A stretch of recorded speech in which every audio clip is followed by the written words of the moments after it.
chotári obce Smižany predpokladáme život človeka už v mladšej dobe kamennej. Rozvoj nastal s príchodom Slovanov na toto územie, čo dokazujú viaceré archeologické nálezy.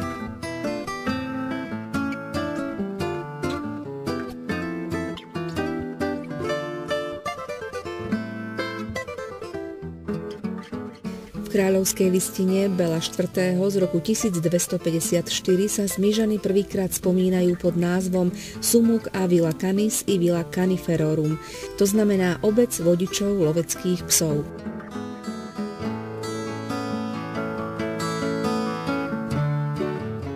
Ondrej III. V privilegiálnej listine v roku 1293 oslobodil jej obyvateľov od poddánskej služby voči Spišskému hradu, čím získala dedina špeciálne postavenie v kraji.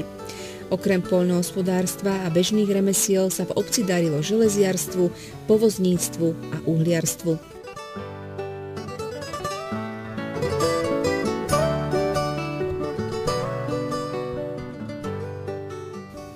Dnes sú Smižany s vyše 8 000 ľuďmi obcov s najvyšším počtom obyvateľov na Slovensku. Dôkazom výrazného rozvoja obce je námestie atypického tvaru, ohraničené katolíckym kostolom Povýšenia svätého Kríža z polovice 13. storočia z východnej a modernou radnicou zo západnej strany. Kostol získal v 15. storočí najmä zvonku prvky gotického slohu a v 18. storočí barokový interiér. Domy v jeho okolí majú zachované črty pôvodnej architektúry. Vystihuje ju zrekonštruovaný dom Soludus, ktorý je spolu s kostolom, kaštieľom z 19. storočia a rodinnými domami nesúcimi meno svojich pôvodných majiteľov Ondrovec, Karchňakovec, zapísaný v zozname pamiatkového fondu.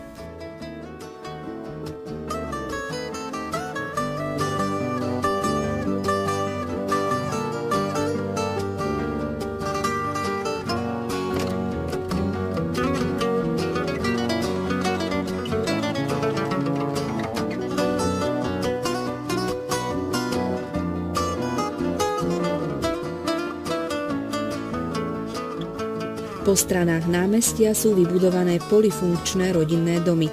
Evanjelický kostol má prvky neorománskeho a neoklasicistického slohu. Postavili ho v roku 1934.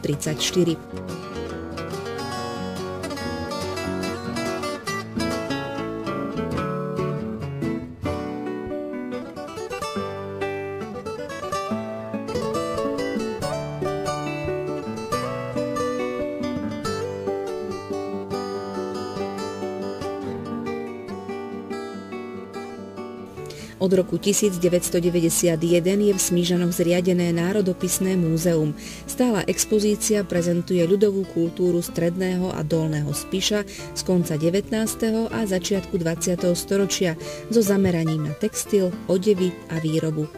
Súčasťou múzea je rodný dom hrdinu Slovenského národného povstania Jána Nálepku, brigádneho generála in memoriam.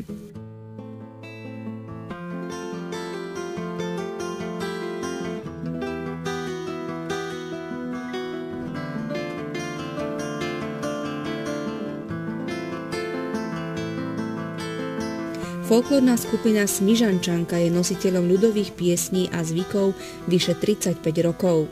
Detský folklór rozvíjajú tanečný súbor Oriešok, spevácka skupina Šafolka a ľudová hudba Slimáčik.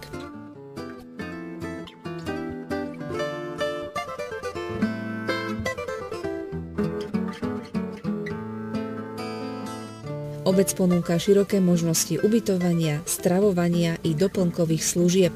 Svojimi rekreačnými oblastiami Košiarny Briežok a Čingov Hradisko sú Smižany východnou vstupnou bránou do Národného parku Slovenský raj, ktorý je svojimi roklinami, vodopádmi, prekrásnymi výhľadmi do okolia lákadlom pre mnohých návštevníkov. Tí si môžu vybrať medzi prekrásnou prírodou a kultúrno-historickými pamiatkami Spiša.